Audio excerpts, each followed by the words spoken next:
Hello there, and welcome to another episode of Gotham Talk. We're into episode 4 of season 2, and this one is called Strike Force. We've got a new commissioner, or captain, I should say. Captain, commissioner, I'm not quite sure. He's leading the GCPD anyway, and it's played by Michael Chickley, if I've pronounced that right. I simply know this guy as the Thing from Fantastic Four. I know he led The Shield for 5 seasons or whatever it was. Never saw an episode of that show. However, he is here as what appears to be a very honest, very hard-nosed kind of leader of GCPD. But almost too good to be true, one might say. Certainly in this episode, there is nothing to suggest that he's up to any wrongdoing, but I don't know. I'm just like, really? This seems too good to be true. This seems like the kind of guy that Gordon would have wanted in place right from the start. Now the problem with that, of course, is that Gordon has, he killed someone, didn't he, a couple of episodes ago, doing some work for the Penguin, and that is really starting to rear its head, especially seeing as this commissioner guy, this captain guy, has put a new task force together, a strike force, hence the name of the episode, to go after Penguin. So yeah, puts Gordon in a bit of a tight spot.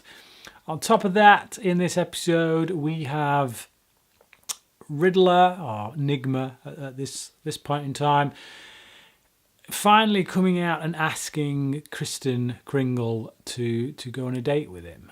She does. She goes around to his house, and he's wrestling with these, with himself. He keeps on seeing himself. In the dinner he's having with her, he kind of blurts out that he's glad her old boyfriend is dead.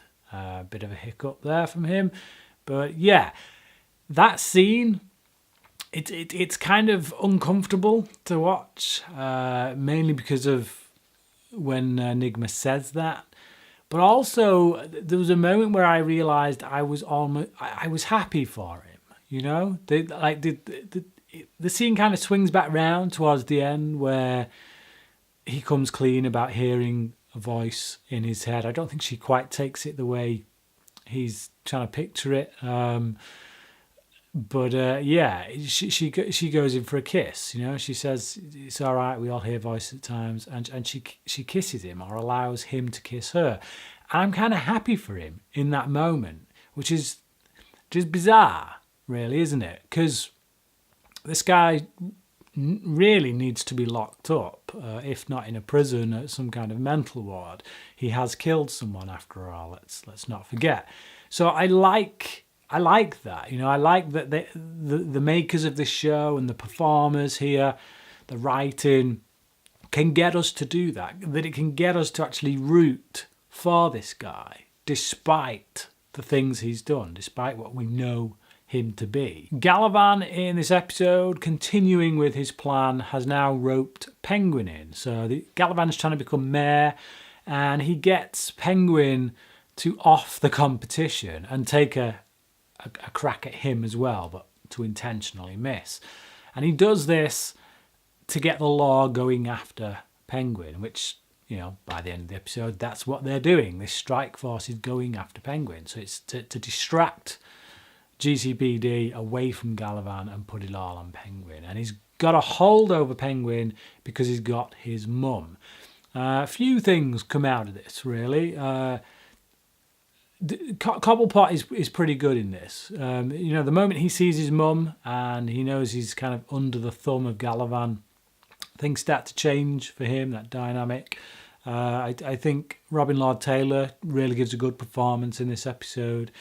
But also Butch, you know, Butch kind of, he's working for Penguin, he's doing all these things for Penguin, and just in case we'd forgotten, he does drop this line of dialogue in which he says he knows he has to do what Penguin says, but, and he goes on to something else, but it reminds us that actually, you know what, he's still in that state of being conditioned, whatever it was that Zaz did to him in season 1. I think I don't know about any of you watching, but for me, I forget that sometimes, or I'm not thinking about it at times, and I'm sometimes wondering just how much on Oswald's side is Butch.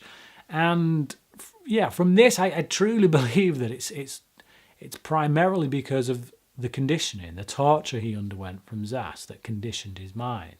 Zas does pop up in this episode, actually. He goes after one of these mayoral candidates and comes up against this strike force.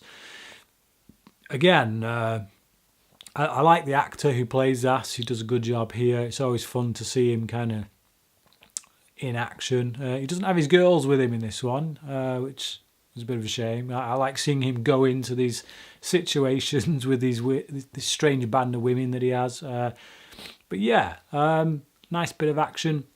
Pretty funny that the female officer in the strike force is the only one who gets hit. Also, we get Bruce meeting with Galavan, obviously part of Galavan's plan.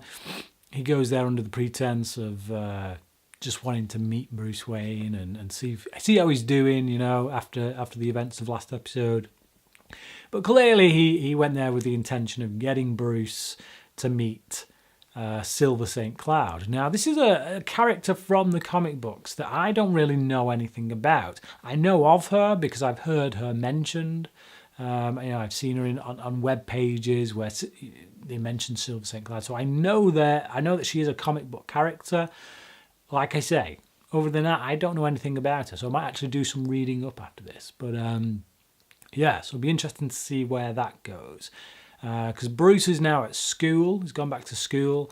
And there's a nice funny moment between him and Alfred because obviously Bruce said a few episodes ago that he wants Alfred to start his training. And Alfred does. Bruce is about to get in the car and Alfred turns him around and says, "No, mate, no chance. Here's your jogging shoes. Get jogging." And he makes him run back to the mansion. It says it'll take him about an hour and a half to 2 hours. So yeah, that was pretty amusing. What wasn't amusing was Alfred's reaction to Selina. It was actually quite harsh. It was hard to watch. Selina pops over this wall just before Bruce comes to the car. And she climbs down, well, she jumps down quite impressively. So, and Alfred slaps her. And says that's for Reggie. And I understand his anger, he knows she killed him. So I understand his anger, but even so, it's hard to watch when he slaps her and says, "You know what, stay out of Bruce's life." And you feel that. You feel how that affects her, and we see that in a later scene when she's kind of, seems to have lost the will, really. She doesn't seem her usual sprightly self. So yeah, like I say, that was probably the most difficult scene in the episode to watch, despite the fact that there is another rather brutal killing here with a knife. Penguin takes out one of these candidates, although it's somewhat alleviated by Butch's reaction to it when he's talking to two witnesses as Penguin's doing it, and yeah, his reaction there is quite humorous. Kind of undercuts the brutality of what's actually going on. So yeah, that's pretty much it. It'd be interesting to see what Gordon's going to do. Obviously he's in a bit of a pickle now. How's he going to get out of it? How's he going to come clean without, destroying the reputation he's had? One other thing I will say is that we didn't pick up from the end of last episode. We ended last episode with these guys turning to violence after watching Jerome on the screens. And I thought we'd get a continuation of that to see where that's going, but not even mentioned in this, not touched upon. Which leads me to believe that, yeah, they were going for the whole just madness spreading. Nothing else more devious than that. Which kind of, yeah, like I said last episode, makes me I'm not sure how I felt about that scene, to be honest. It was a bit too much. It was a bit over the top. But yeah. like I say. So that's it. That's it for this episode. I did like it quite a lot. Again, I'd give it a 4 out of 5. It's yeah, you know, it's very strong. There's nothing in it that particularly like stands out as classic, but there's a lot of really good stuff in it that kind of sets up where we're going for the future. So I'm still excited to be on this ride. Yeah, so 4 out of 5 from me, but what about you? Have you seen this episode? And if so, what did you think about it? Comment below, let me know, and until next time, crack in.